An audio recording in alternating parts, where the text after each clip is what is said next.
Hey everybody, Aaron Cowan, Sage Dynamics. This week's video, we're going to be taking a look at the Griffin Armament M4 SDK Suppressor.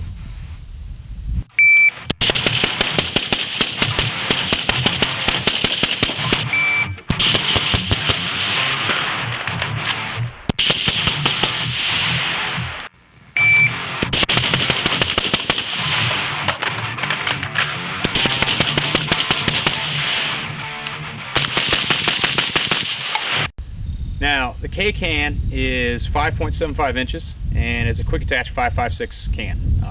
The problem with doing suppressor reviews is the equipment that they use to test the suppressors, your decibel meters, they're very cost prohibitive. Now, I could have bought one off of Amazon for, you know, $100, $200, but it's not the same, I would consider, laboratory grade that the suppressor companies actually use to test their own cans. So you're really going with what do you expect out of a suppressor. It needs to make the gun hearing safe, no matter the gun length, no matter the conditions you use it in. For me, I run 10.5 inch up to full 16 inch guns in 5.56, and every single round was hearing safe. First round to last round, no matter how hot the can was, no matter what the temperature was outside, the can remained hearing safe at my ear. And of course, more importantly for some, is hearing safe at those I would consider other people who are present's ear. Because some cans are way more hearing safe at the shooter's ear than they are necessarily at those around you, such as you're working in a team environment, law enforcement, military setting. As far as the can's design goes, it's pretty well built. The welds are nice and clean. The can itself, the weight isn't too bad, especially for, you know, you're getting a just under 6-inch can that provides a great deal of decibel reduction over cans of the similar length 5, 10, 20 years ago. Now, the Griffin attachment system I actually like a lot because there's no actual independent moving parts. You've got a lock and you've got the gate releases, and depending on how much you shot it is how hard it is going to be to remove from the gun because of carbon buildup on your muzzle device.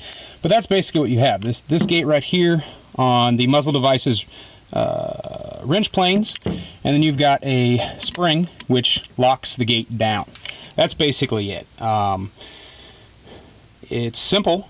Definitely really simple. It can be a little aggravating at times to put on and take off just because the nature of what you're getting. You got to get things lined up just right, maybe too far back, and then eventually it locks down. But as soon as you get it locked down, super solid, super dependable, and you don't have to worry about a false positive like you can get with some other mounting systems where you end up shooting your can down range or the parts wearing out over time.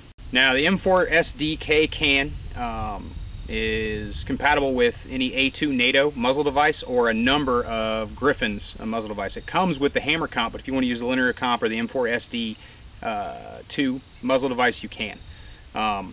It's full auto rated for 10.5 inch and longer guns. In fact, Griffin Armament says, where we got it, maximum recommended rate of fire for a long service life is no more than 2 30-round magazines, full auto, followed by 14 rounds per minute sustained. No. All right. Starting temp, starting time. Let's do this.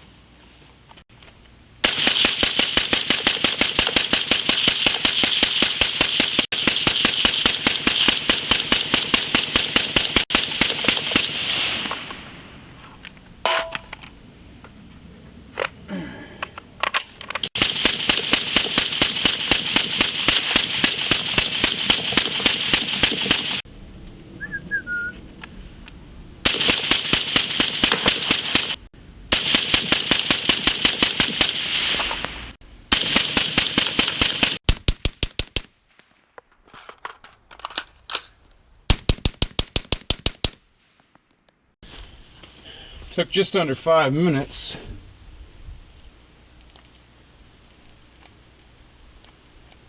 I'm not even... The can is actually hotter.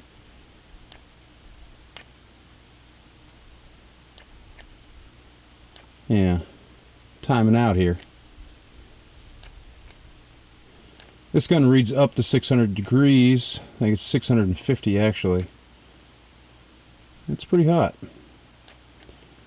As you can see, the paint did not make it. But that's okay, because throughout the testing, 500 rounds fired, the can continued to suppress the sounds of gunfire, which is its intended purpose. I would have liked the paint to hold up, I should say, but it doesn't really hurt my feelings that it hasn't. So that was my burn down. I put 500 rounds through the can as fast as I could. I didn't have a select fire with me on the range that day, but as you can see, the can started out black and it's not black anymore. Is that a huge deal? Well, it is and it's not. The can is still going to do what it's designed to do. It's still going to be hearing safe, but I've lost the paint that came with it. For me, that's not a huge issue. I don't care. I'll either leave it just like this or I'll spray paint it, and when the spray paint burns off, I'll spray paint it again. For me, not that big of a deal, but as a consumer, you may be like, well, I kind of want a can that's going to stay the color I bought it in, especially if you want like OD green or desert tan to match your rifle, or anything aesthetic, any aesthetic reason you have for the color you choose.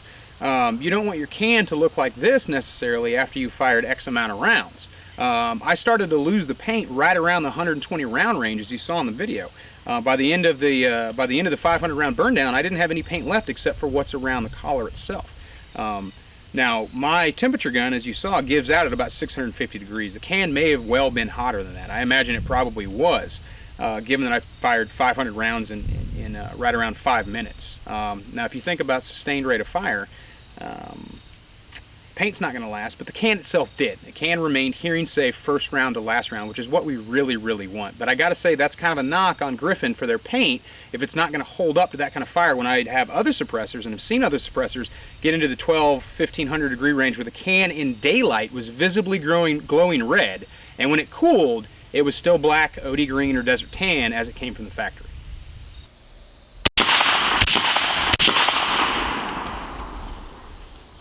So, one of my big likes is hearing attenuation. Even on my 10.5 inch PWS, the can's very hearing safe. It's actually really, really quiet.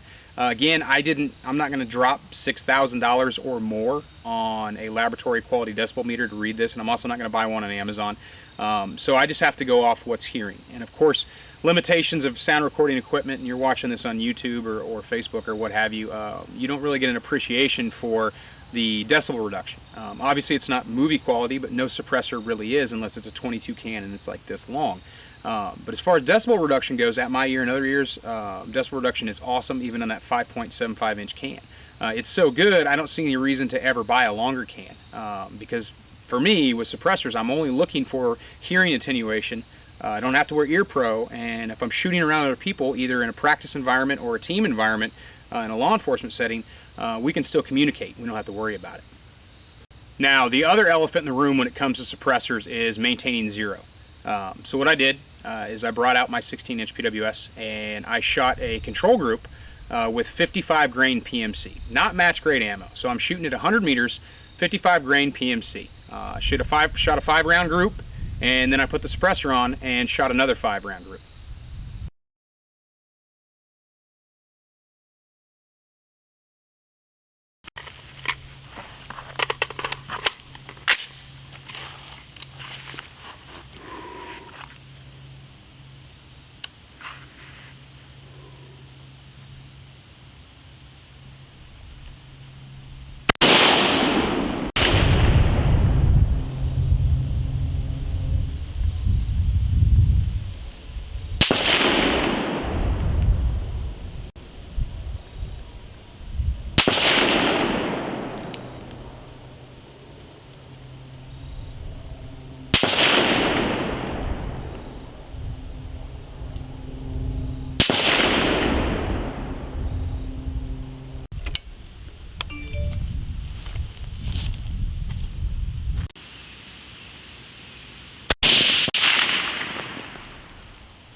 Obviously not my best shooting. As you can see, the suppressor did cause a noticeable shift in point aim, point impact, suppressed versus unsuppressed. The obvious solution to that is if you're going to be using a suppressor, there's really no reason to take it off. Zero with the suppressor on, and that kind of solved the problem. I don't consider the shift to be massive enough for intermediate self-defense ranges, but on a precision rifle I would probably zero with the suppressor on, and I'd see no reason to take it off. And if I did take it off, I'd have to know what my dope would be without the suppressor on there so I could hold over or adjust, which would kind of be a pain in the ass. But my personal feeling is if there's a suppressor on a rifle, there's not too many situations where you would actually have to take the suppressor off and then fire the rifle without being suppressed, because if you can suppress, there's no reason to go backwards. Now with the K-can configuration, or I should say the K-can's length, it's mounted on this 10.5 inch PWS. And as you can see up here, I got a 14.5 inch pin, bringing it to 16 and change legal length. As you can see, suppressed, I've got a very manageable length, bringing it roughly to the same length as this rifle unsuppressed. So if you have an SBR, you're running a shorter gun, the K-can definitely gives you a little bit more maneuverability. You're getting an inch over some other cans that are out there. But even on, as you'll see, on a full-size gun, you're really going to appreciate that reduction in length that you get with the K configuration. Now, my final verdict on the M4SD can, I like the weight, I like the length, I don't like the paint, I like the attachment method. I was a little disappointed in the point aim, point impact shift between suppressed and unsuppressed, and I was definitely disappointed in the paint. I think at the price point for $800, you should get a can where the paint holds up, because cans that are only marginally more expensive are right in the same neighborhood from other companies. The paint lasts. And again, paint's aesthetic, but it does serve metal protection purposes. Once you burn away that protective paint, you could start to develop oxidization, rust, things like that in those weld points or other places on the can. The can prevented mirage really well based on their design. I liked that a lot. If I was going to run it really hot, especially if I was going to run it on a rifle with magnified optics, I'd probably still use a suppressor sleeve or something like that to just get rid of mirage altogether. But overall, I expected more out of the can. It still does exactly what it's supposed to do. It suppresses gunfire, which is awesome. And I think right around in that price range of where the M4SDK comes in, right there in that $800 down to $700 range, it still would be a really good purchase if you're willing to accept the fact that if you get it hot enough, you're going to lose your paint, and there is a somewhat marginal or somewhat significant, depending on your scale for that, zero shift between suppressed and unsuppressed on your rifle. I'm Aaron Cowan with Sage Dynamics. Train accordingly.